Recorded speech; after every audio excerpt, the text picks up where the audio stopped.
তাদের হাঁটতে হাঁটতে একটা কথা মনে পড়লো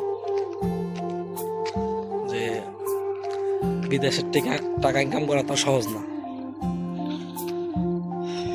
বাইরে থাকতে একটা কথা শুনছিলাম যে বিদেশে যারা না আসে তারা নাকি কখনো বিদেশের সম্বন্ধে জানতে পারে না।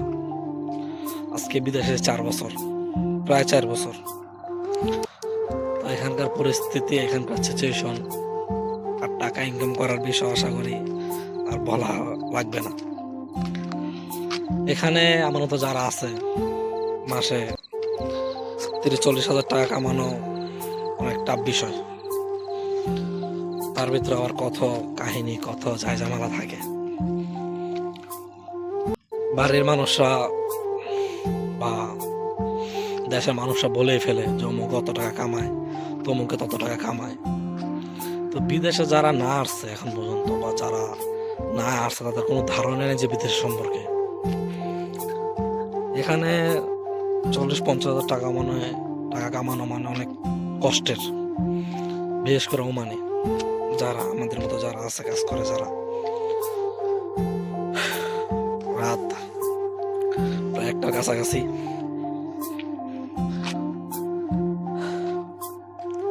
এখন বাসা যাইতেছি। তো যারা বলে যে বিদেশে গেলেই টাকা, বিদেশে গেলেই টাকা, টাকা রাস্তায় উড়ে পড়ে থাকে, তো এদের উদ্দেশ্যে আমার একটা কথা যে আসো বিদেশ, দেখো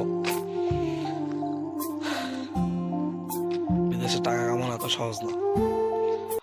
সারাদিন পরিশ্রম করার পরে যে এই টাকার মুখ দেখা যায়, তারপরও কত কাহিনী করা লাগে, কত গ্যাঞ্জাম গ্যাদারিং, মালিকরা টাকা দেয় না, কত কিচ্ছা কাহিনী করা লাগে এখানে। একটা কথা আছে যে তুমি পানিতে না নামলে পানির গভীরতা বুঝতে পারবে না। তো এই বিদেশের মাটিও এরকম, যে কখনো বিদেশে না আসলে তুমি এটা বুঝতে পারবে না যে এখানকার পরিস্থিতি কি আর এখানকার ইনকাম কি।